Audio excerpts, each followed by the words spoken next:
government allow thousands of guns to walk across the border to Mexico. It was an operation implemented by the Bureau of Alcohol, Tobacco, and Firearms to trace guns getting into the hands of the Mexican drug cartels. But when Border Patrol agent Brian Terry was killed in Arizona, and two of the guns sent undercover by the U.S. government into Mexico were found at the crime scene, the program exploded in controversy. Could one of those walked guns be responsible for the death of a federal agent? The head of the ATF has stepped down. A U.S. attorney in Arizona has resigned, and lesser officials have been transferred or replaced. But questions remain. Who instituted the program? What did Attorney General Eric Holder know about it, and when? I'm not sure the exact date, but I probably heard about Fast and Furious for the first time over the last few weeks. Was there a cover-up, a scandal, or is it all just politics? We'll talk to Congressman Darrell Issa, the congressional chairman investigating the Justice Department's role, and Congressman Elijah Cummings, the ranking Democrat on his committee. We'll also bring in CBS News investigative correspondent Sharyl Attkisson, who first broke the story. And then we'll talk politics and get the latest on the Republican presidential race from Chief White House correspondent Norah O'Donnell, political analyst John Dickerson, and Bloomberg News' Juliana Gold. It's all ahead on Face the Nation.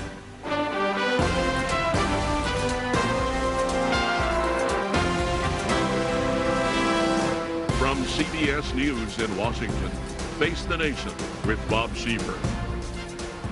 And good morning again, and welcome to Face the Nation. Joining us, Congressman Darrell Issa, who took that old red eye to get here and be with us this morning from his district in San Diego. Also, CBS News investigative correspondent Sharyl Attkisson, who broke this story. Mr. Chairman, thank you so much for thank you back. for having me on, Bob.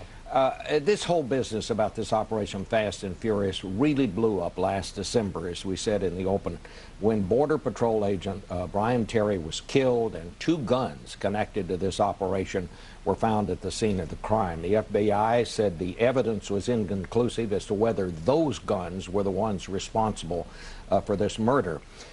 But I understand you have learned there may have been another gun at the scene of the crime, and I understand you're writing to the FBI director to ask for more information. Are you suggesting, sir, that the FBI may have tampered with evidence at the scene? Well, we're not suggesting that, but when you have tickets that are numbered 2 and 3 and there's no ticket 1, in other words, the weapon, one weapon has a 2, one has a 3 on it, there's no 1.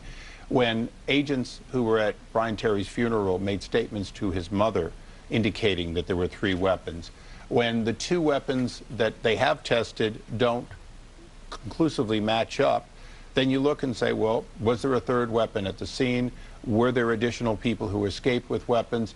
The Terry family has suffered a great deal, and it doesn't seem like the answers are coming.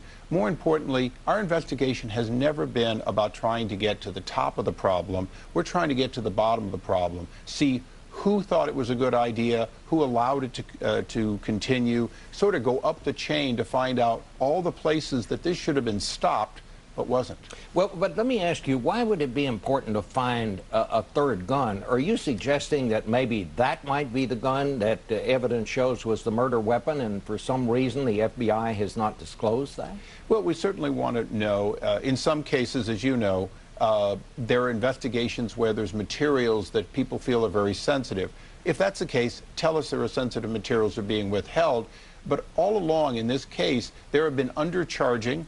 Initially, the people involved in these weapons trafficking, at least one of them was undercharged, in other words, not charged in connection to Brian Terry's murder. So there's been that sort of inconsistency. And again, we know that under the Bush administration, there were similar operations, but they were coordinated with Mexico.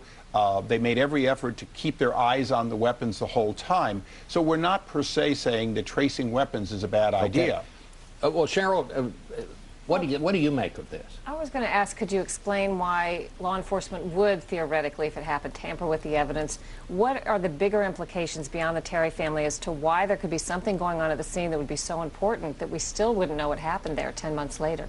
Well, you know, when I asked the Attorney General when he knew about Fast and Furious, I expected any number of answers except the one that it had only been a couple of weeks, more than a month after the president had made a statement about Eric Holder not authorizing it. You get these inconsistencies in an investigation, as you know, because you are an investigative reporter. You follow the inconsistencies. Some of them lead nowhere. In this case, these inconsistencies and the fact that the family is still not getting the kind of treatment you would expect as crime victims and crime victims of a law enforcement officer cause us to say, well, let's look at the FBI. You know, Kenneth Melson and other cooperating witnesses have made it clear that there is a general pattern of play a shell game with Congress, we'll take care of this ourselves.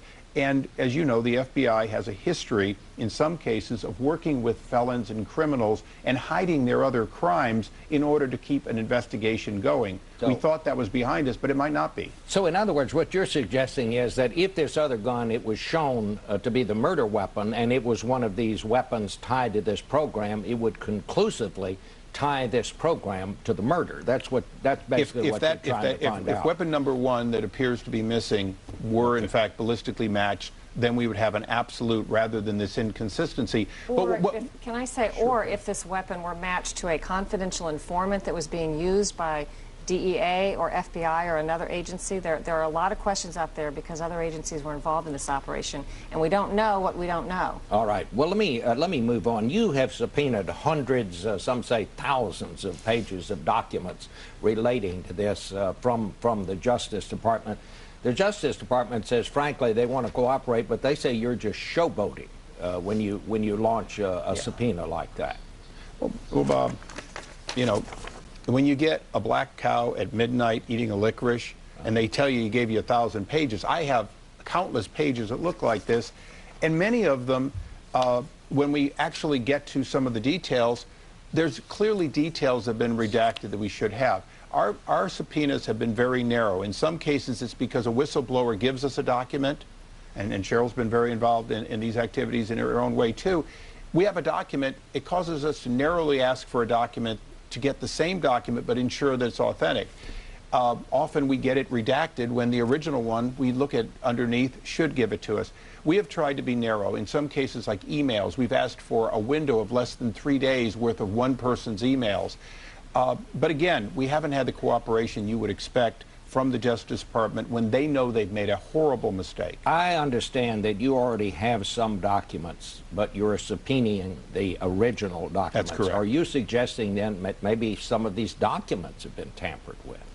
Well, again, when you black out a document and there is responsive information underneath, that's a form of tampering.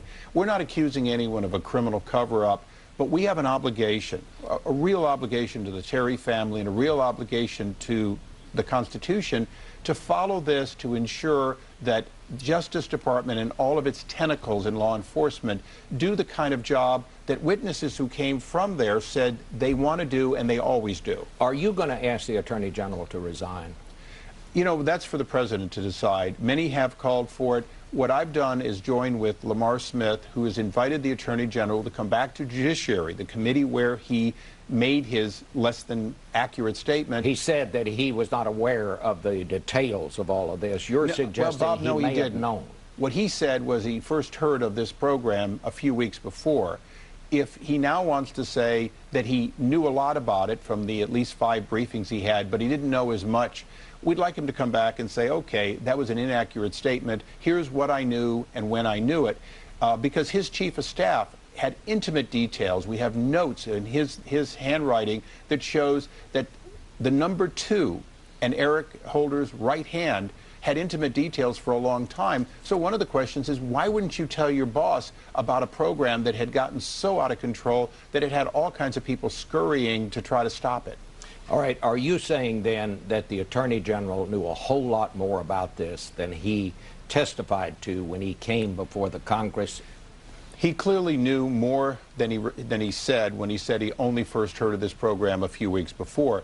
I take him at the word, but only if we can have the kind of dialogue that allows us to ask the, if you will, the 20 questions. And it should be done at Judiciary. It should be done by Chairman Smith, because in fact, it's the counterpart to Senator Grassley in the Senate, and Senator Grassley has never been able to get a hearing, which is inexplicable that Senator Leahy would not be just as interested as we are. All right, Congressman, I want to thank you very much for coming. A little earlier this morning, Maryland Democratic Congressman Elijah Cummings, who is the ranking Democrat on Mr. Issa's committee, spoke with us this morning, and here's what he said. Congressman Cummings, what do you make of all this? Well, first of all, Bob, when a few months ago I met with the Brian Terry family. Brian Terry, of course, was a young man, Border Patrol gentleman who was killed. And 2 guns from Fast and Furious were found at the scene. And that's, and I promised him 2 things. 1, that we would get answers for them, and 2, that we would make sure that this never happened again. I think basically what we have here is a situation where we're not getting a responsible and balanced investigation.